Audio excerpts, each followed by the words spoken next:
Chris, how did you kind of try to find the way offensively through this? It seemed like kind of. I mean, well, my God, when we didn't turn the ball over, we shot the lights out. We were shooting 60 from the field, 70 from three at halftime, and had 15 turnovers. And we're just, we're going places where there's nowhere to go, and it's on us, and they're just bad decisions. And at that point in time, we deserved to turn the ball over because they're just not smart plays. So. When we space and we make the extra pass and we, trust that it might come back to us, then we're good. We're really good. So, yeah. You've made this a talking point all season, really, with them. Like, what do you think is not sinking in right now at that? I mean, it's I think everyone's a little, at times too worried about getting their own offense going. And I mean, Ant had a hot start.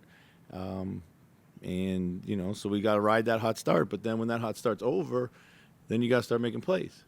And, other people, if they haven't touched the ball for a little while, they can't just decide that they're going to put their head down and go to the hoop, or they're just going to jack it because they haven't, shot it for a little while.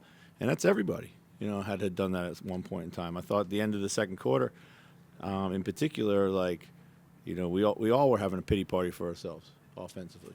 And, there's a lot of ways to be immature, and generally this team's been very mature. But, we got to grow up offensively. It's time. Is it disappointing when it's your best two offensive players who are leading the charge in that decision-making a lot of times? Well, yeah, we need them. We're on them a lot to they have great freedom, maybe too much, and that's on me. But they have great freedom, but they have the responsibility to make the game easy for everybody. And they'll do it. It's not all the time that they don't, but when you have guys who are natural born scorers, sometimes if they're not scoring, they don't feel like they're impacting the game. But guys, there's a lot of guys that can score and on our team, and we just got to 22 assists for a team that scores 118 points. And I know a lot were from the free throw line, but that's we need to be upwards of 30. So yeah, we got a lot of work to do on the offensive end. So Rudy was perfect from the field, but do you feel like in this matchup there was something left on the table there maybe for him? No, not really. I mean, the way they were switching and holding and wrestling and jamming up all of his rolls, like it was tough to get him, freed up, rolling down the paint. We tried to duck him in a number of times. We threw the ball away, trying to get it in there. There just wasn't a lot of composure. But yeah, no, I mean, he got, he was really good from the free throw line. He got offensive putbacks, made his shots around the rim when they came to him. I thought he played an extremely patient offensive game, so. I was going to ask about that too. I mean, he has these games from time to time where it's misses one or no shots. I mean, when maybe you do have the turnovers and other things going on, is there like a buoyancy to Rudy's kind of repeatable and efficient offense there? Well, it's repeatable and efficient because most of it, happens around the offensive glass or, a drive and a layoff to him or something like that. He's never really been a guy we've featured a whole lot. I don't think that's, that's like the thing that we're trying to do. We tried to a couple times, like take advantage of them. They were extremely physical with it. And, we couldn't get it in there clean. Kyle made a corner three in this game. Yeah.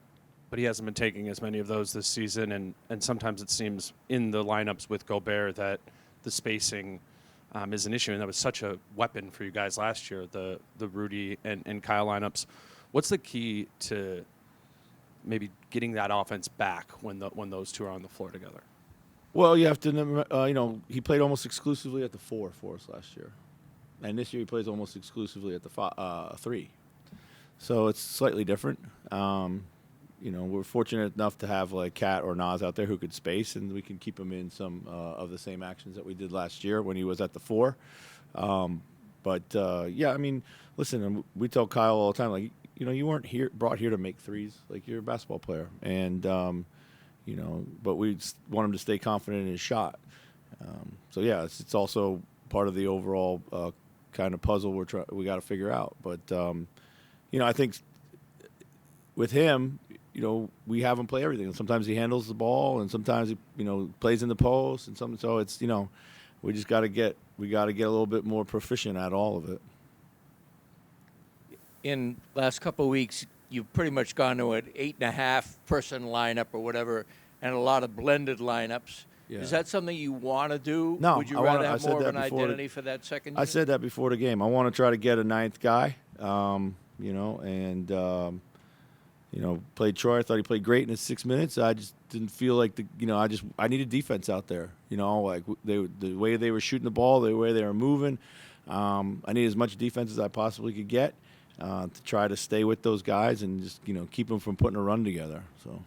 And at the beginning of the season, you talked about a little bit more structure, and the structure is kind of there, but it is easy to break from, without the discipline on offense. Is that something that, would a reimposition of, some of the fundamentals of structure be a change? Or do you think the structure is baked in enough?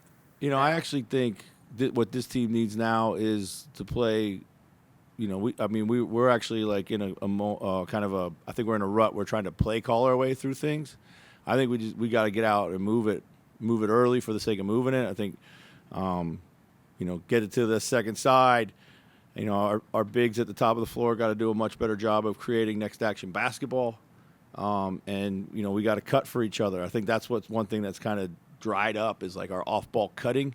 And when we do cut, we just kind of cut and all lay in the lane. So our spacing's jacked from that. So, you mentioned, you tell Kyle that you're not here to make threes, but we've seen, this year he's maybe passed up a number of open looks that he was maybe attempting last year and hitting at a decent rate. What have kind of your chats with him been about how much you might want him to shoot those, how much it might help you guys in matchups? He has the green light to shoot anytime he wants. Stay confident in your shot. Put it up whenever you feel confident. If he doesn't feel confident in taking his shot, then I don't want him just to shoot it just for the sake of shooting it. But, I think he's trying to drive and make another play a lot of times, get to the heart of the defense. That's desperately needed in our offense because, he's going to make the right play 9 out of 10 times. So, but, that's a question more for him. But my conversations with him are stay confident in your shot, shoot it whenever you want. Any comments defensively tonight? We weren't great. We found moments where we were good. Obviously they got a little separation in their split game, and those guys can really shoot the ball. So I liked our physicality in the second half. I didn't care for it so much in the first half. We had to really match this small lineup tonight just with the way that they were shooting it.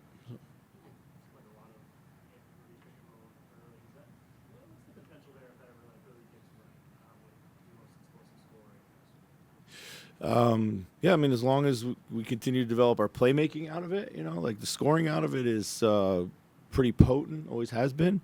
We just have to have the benefit of all the additional plays, So, I think it's certainly can be, it's getting better and better all the time. So I think it's certainly like something that we can keep featuring more and more. But, tonight, all the heavy switching, it boiled down to a lot of ISO stuff. And, fortunately, Ant had one of those special nights where he really had it going. Thank you.